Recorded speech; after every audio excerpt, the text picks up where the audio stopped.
PBR is one of this government's key priorities. It promises to radically change how we pay for offender services based on the concept of paying for the outcome achieved. What I'm going to briefly move on to now is to walk you through some of the models that are already up and running and some of the things that we are testing. The first of these, the social impact bond, is the first pilot that we've launched. We launched this over a year ago now, and it is a 6-year pilot, and this is how this one works. The Ministry of Justice contracts with social finance. Social finance find investors from outside of government, and then using a delivery agency, social finance commissions proven third sector providers to deliver interventions for the target offender group. And this particular target group is the under 12 month sentenced prisoners released from Peterborough Prison. And the aim is to reduce reoffending by at least 10%.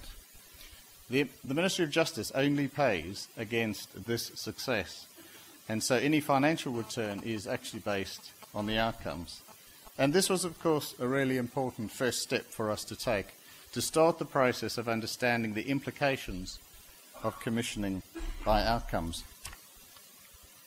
The next example is a pilot we commissioned in March last year, which started delivery in October. And this was with Serco at Doncaster Prison. The way this one works is that 10% of the annual contract value for Doncaster is put at risk against a reoffending target. The reoffending of those released is measured, and in this case, one cohort a year is collected, and this is a 4-year pilot. And if reoffending is reduced within the cohort by 5% from the baseline, then this at-risk portion is retained. If the 5% is actually exceeded, then Serco and their partners have the ability to earn extra payments for each extra percent achieved, and that's capped up to 10%.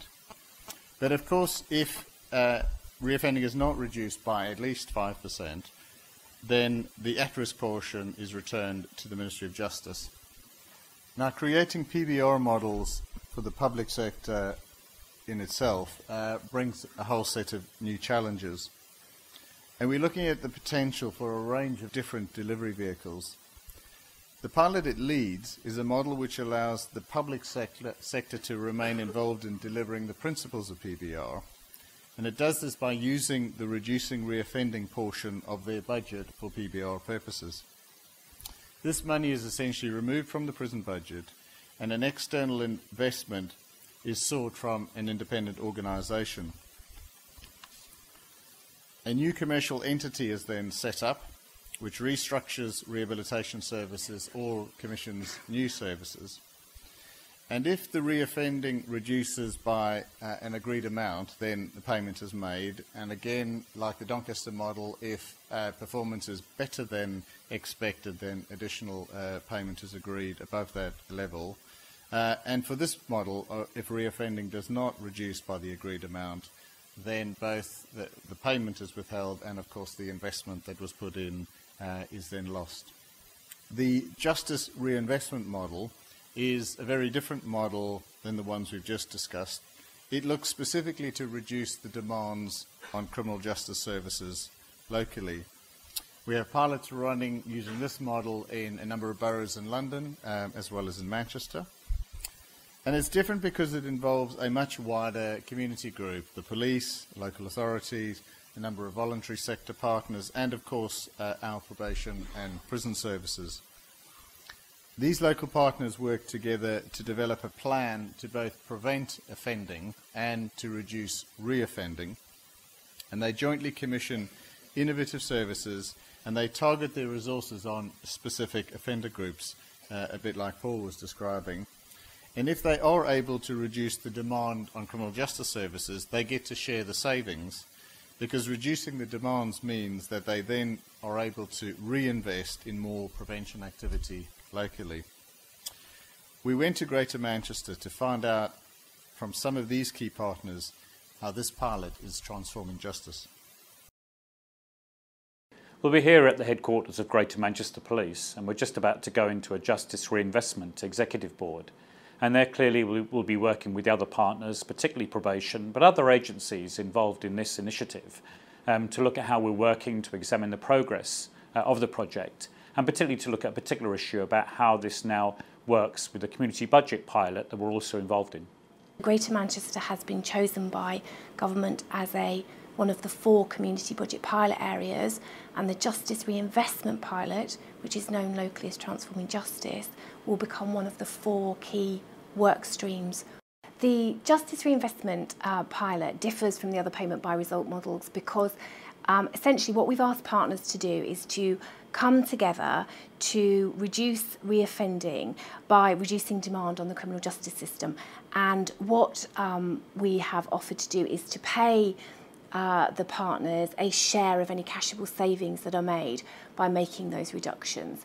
This is very much about wider partnership working without necessarily putting anything at risk in terms of their own financial budgets. It's a multi-agency approach. So we have to work together. Instead of coming to the table and saying, what's in this for me as a single agency, it's what's in this for us all, and that it's the right thing to do.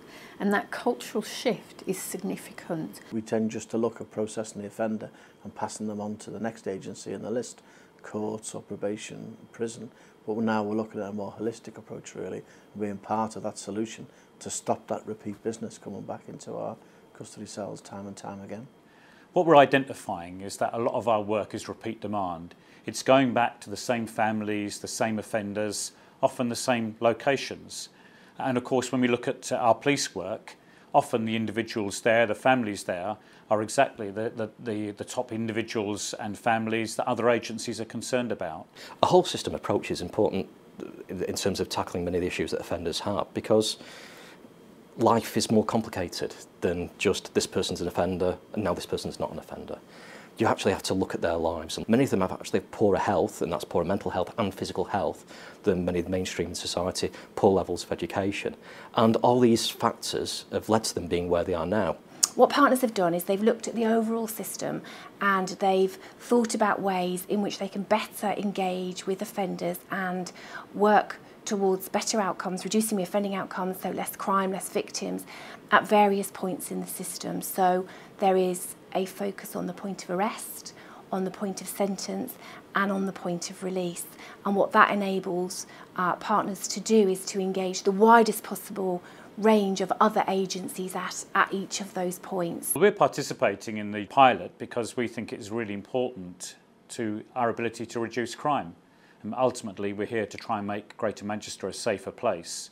And therefore, we have to look at the way that the system operates to see, is it doing its best to make sure that we are reducing the chances of people becoming victims and making sure we're trying to really break this cycle of people going in and out, particularly in and out of custody. The change it brings to the way that voluntary sector organisations work within the system is that it's created a new openness and a way of reforming partnerships. Rather than how the voluntary sector fits in with existing criminal justice processes, we're actually saying, well, what resources does the voluntary sector have? What resources can it bring to the table, and what's its offer? And how do we build a partnership where everybody perhaps has to change and adjust? I think there's a significant cultural shift in the way that we work as an organisation. It's moving much more away from the silo model in probation of looking internally, being very process-driven, to a much more multi-agency approach.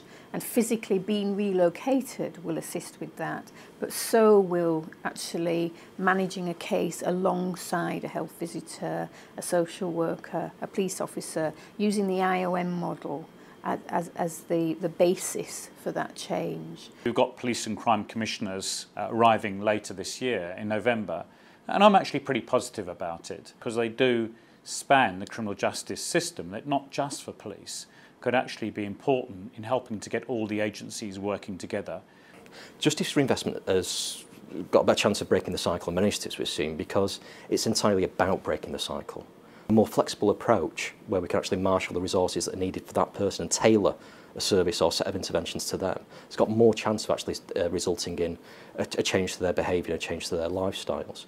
If we can achieve justice reinvestment by working with other organisations to achieve the same aim, which we all have an investment in, we're all included in, which is about reducing reoffending, and that all organisations benefit from that process. That will be a success.